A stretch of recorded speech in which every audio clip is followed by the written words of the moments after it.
కీర్తనకారుడు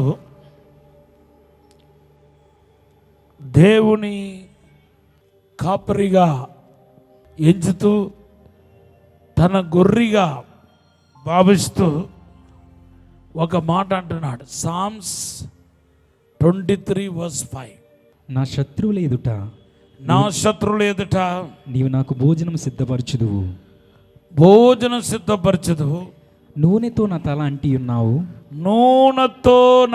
అంటి ఉన్నావు. నా గిన్నె నిండి పొర్లుచున్నది. హల్లెలూయా. This is a familiar scripture in the Bible. పరిశుద్ధ గ్రంథంలోనే పాత నిబంధనలో అందరికీ తెలిసిన వాక్యం ఏదంటే 23వ కీర్తన. మీకు తెలుసా, ఎక్కువ చదివిన కీర్తన కూడా ప్రపంచ దేశంలో కొన్ని కోట్ల మంది చదివిన కీర్తన ఏదంటే 23వ కీర్తన బైబిల్ అంతట్లో. కొత్త నిబంధనలో in the new testament gospel of Luke chapter 15:11-31, లూకాస్ వార్త 15వ అధ్యాయం 11 నుండి 31 వచనంలో రాయబడిన తప్పిపోయిన కుమారుడు గురించి ప్రపంచ దేశాల్లో ఎక్కువ మంది చదివారంట. More viewers in the Old Testament. Psalms 23, well known scripture. More people read that portion. In the New Testament, Gospel of Luke chapter 15:11, that is prodigal son story. So these both very powerful scriptures. It talks about the God's care, love, affection and marvelous things. ఈ యొక్క వాక్యపట్టం ఏదైతే ఉందండి, ఇది దేవుని ప్రేమను మనకి జ్ఞాపకం చేస్తున్నాయి. ఒకసారి ఆమెను చెప్పరా. ఈ 2 అధ్యాయాలు కీర్తన 23 కానీ లేకపోతే బ్రాడికల్ సన్ స్టోరీ తప్పిపోయిన కుమారుని యొక్క చరిత్ర కానీ తండ్రి యొక్క ప్రేమను మనకి జ్ఞాపకం చేస్తున్నాయి. He talks about the father's love, care, affection. ప్రభు అంటున్నాడు కీర్తన 23:5 అంటున్నాడు, నీ శత్రువుల ఎదుట నేను నీకు భోజన బల్లను సిద్ధపరుస్తాను. గట్టిగా చెప్పండి.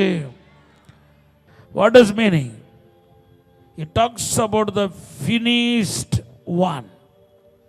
ఇది అయిపోయిన ఒక కార్యాన్ని గురించి మాట్లాడుతున్నాయి. While the battle is going on, nobody will invite for the dyne.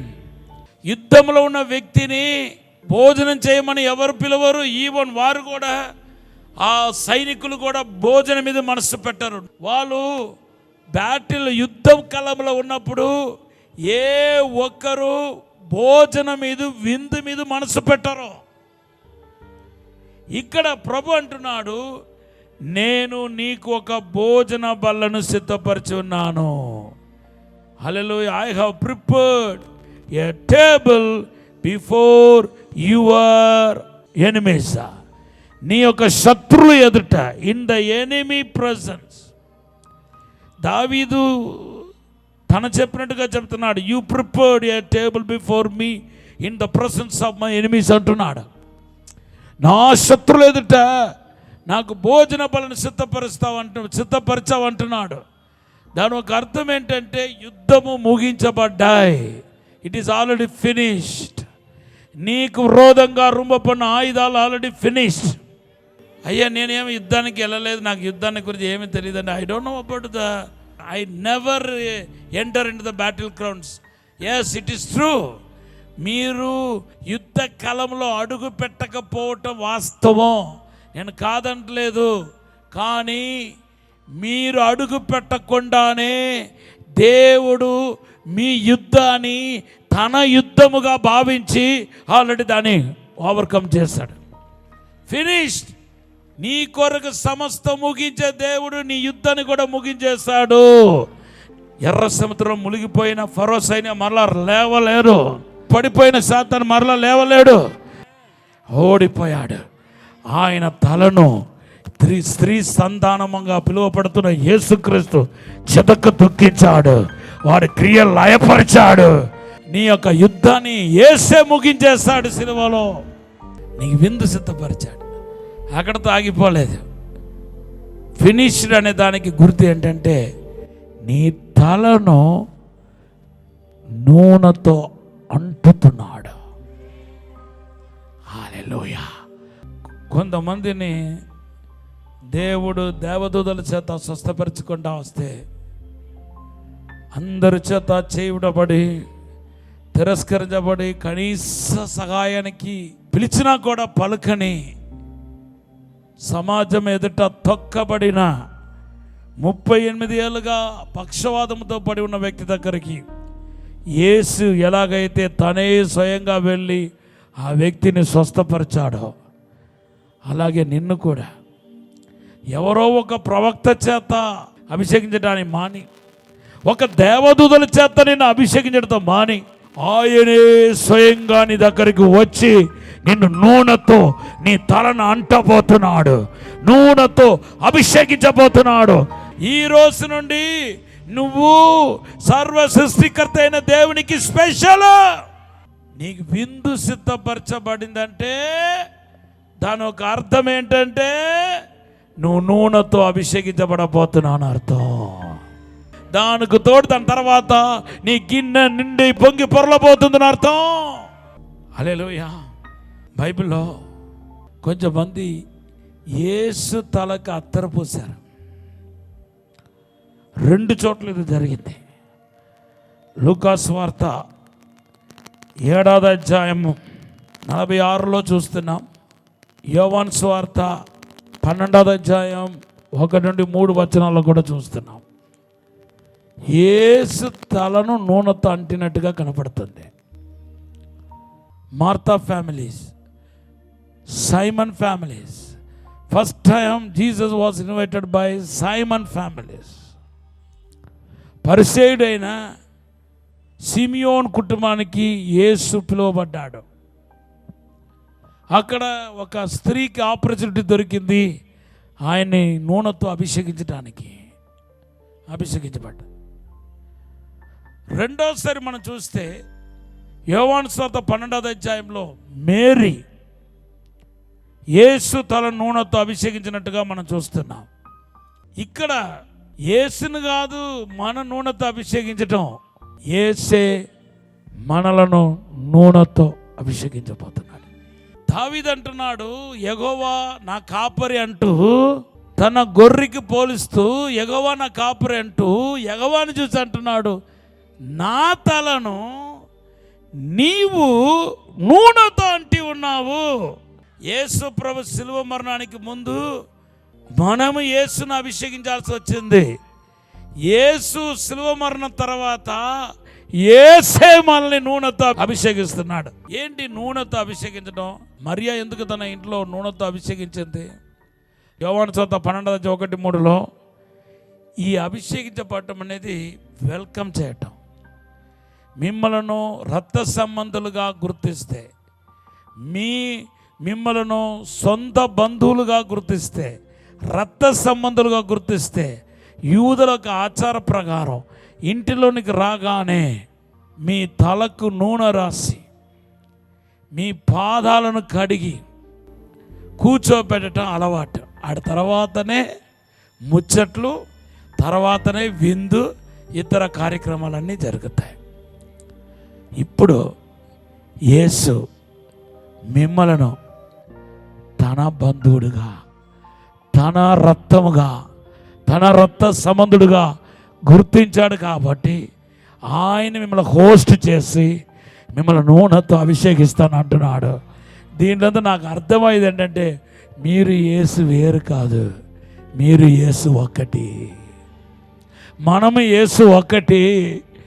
Once నువ్వు అభిషేకించబడ్డావంటే నేను ఆ కుటుంబం అంగీకరించిందని అర్థం.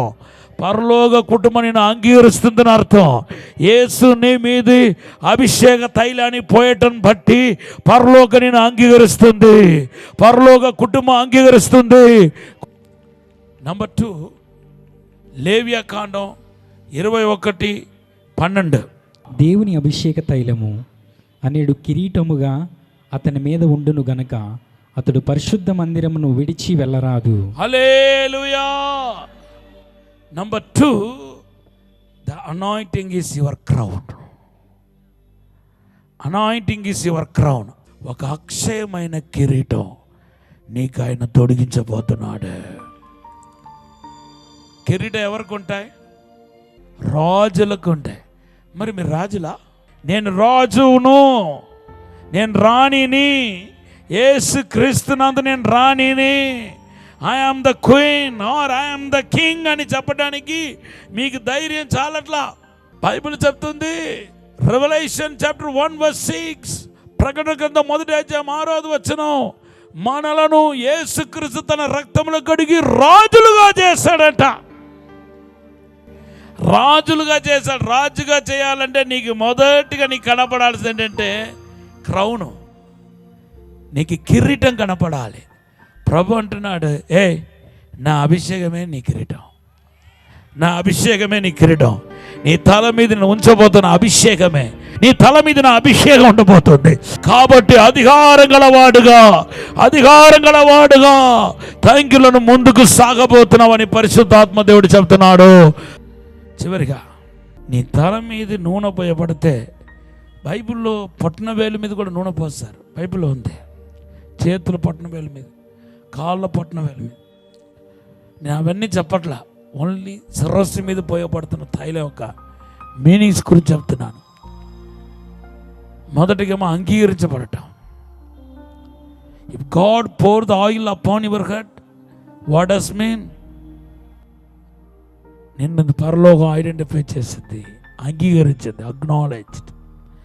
Acknowledge that you are the child of God, you are belongs to Jesus, you are belongs to heaven. Number 2, the anointing. If you have the oil on your head, what does it mean? You have the crown. The anointing is your crown. Number 3, if God poured the oil upon your head, you know what does it mean? You are going to exalt. Then all your relatives, all your friends, all your societies, all your families, I mean it is talks about the exaltation. నిన్ను దేవుడు హెచ్చించటాన్ని చూపిస్తుంది.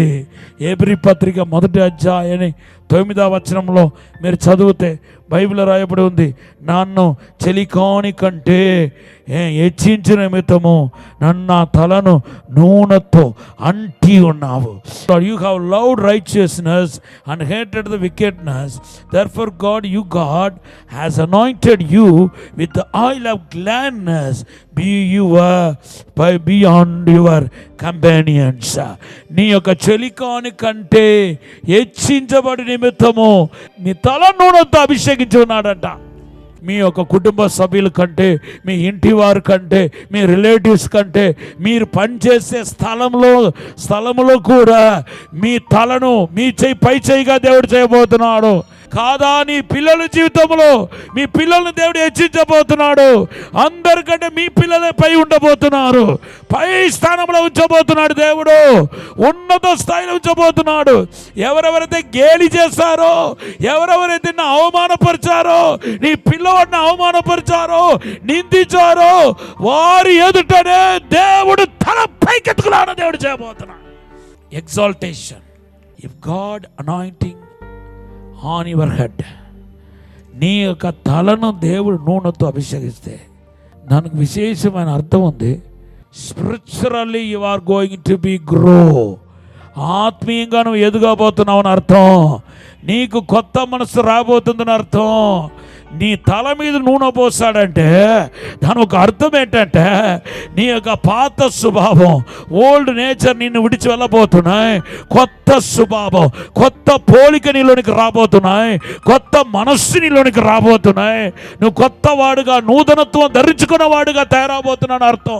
సౌలు మీద నూనె పోయగానే Bible చెప్తుంది, 1 సాముయేలు గ్రంథం 10:6-9 first సాముయేల్ chapter 10:6-9 మీరు చదివితే Bible చెప్తుంది కొత్త మనసు వచ్చిందంట. గట్టిగా హల్లెలూయా చెప్పండి. సామువేలుకు కొత్త మనసు వచ్చిందంట, ప్రవచించడానికి ప్రారంభించాడంట. ఆరాధన మనసు, new mind, new spirit, new life. మొదటిగా అంగీకారం, రెండవది నువ్వు రాజుగా దేవుడిని గుర్తించాడు బిడ్డ, రాజుగా గుర్తించాడు బిడ్డ, నా అభిషేకించాడు, అందుకొరకు అభిషేకిస్తున్నాడు. మూడవది ఎగ్జాల్టేషన్, అందరికంటే హెచ్చించబడి నిమిత్తము థ్యాంక్ యూ నూనెతో అభిషేకిస్తున్నాడు. నాలుగా ఆత్మీయంగా కూడా నువ్వు బ్లెస్ అవ్వాలా. Thank you lord. సౌలుకు నూనె పోయగానే, ఆయన తల మీద నూనె పోయగానే కొత్త మనసు వచ్చేస్తుందంట, ప్రవచించడానికి ప్రారంభించాడంట. ఆయన అప్పుడు దాకా ప్రవచించలేని వ్యక్తి ప్రవచించడానికి ప్రారంభించాడంట. దేవుని ఆత్మ కలిగి జీవించబోతున్నావు, దేవుని ఆత్మతో నడవబోతున్నావు. ఎవరు ఎదురాడలేని జ్ఞానముతో దేవుడిని నింపబోతున్నాడు, ఎవరు ఎదురాడలేని శక్తితో నింపబోతున్నాడు. ఒక గొప్ప శక్తి, గొప్ప మహిమ, గొప్ప వెలుగును ఆవరించబోతున్నాయి. ఒక డివైన్ విస్డమ్, డివైన్ నాలెడ్జ్. నమ్మకమైన పరలోక తండ్రి, ప్రతి ఒక్కరిని అభిషేకించండి ప్రభా, ఆత్మతో నింపండి ప్రభా, వరాలతో నింపండి ప్రభా. ప్రతి ఒక్కరూ నూనెతో అభిషేకించబడుదురు కాక. Lord, I release all the 9 gifts of the Holy Spirit in the name of Jesus. పరిశుద్ధాత్మ వరాలు ఇప్పుడు flow అవునగాక. I speak supernatural healings, supernatural miracles in the name of Jesus. అప్పుల నుండి బయటపడబోతున్నా, థాంక్స్ అసమాధి నుండి బయటపడబోతున్నా. ఎవరికైతే వివాహమై పిల్లలేరో నీ గర్భఫలాన్ని దేవుడు తెరుస్తున్నాడు ఈ రాత్రి. థాంక్స్, నిన్ను గణపరచబోతున్నాడు, నిన్ను హెచ్చించబోతున్నాడు, నిన్ను స్వస్థపరచబోతున్నాడు. నీకు అద్భుతం జరగబోతున్నాయి. ఇప్పుడు ఆశీర్వదించండి, అభిషేకించండి, యేసు నామములో అభిషేకించండి ప్రభా. ఇప్పుడే తాకుమని, దీవించి బలపరచమని, రెండు ఆత్మ దయచేయమని యేసు నామములో అడిగి వేడుకుంటున్నాము తండ్రి. ఆమేన్.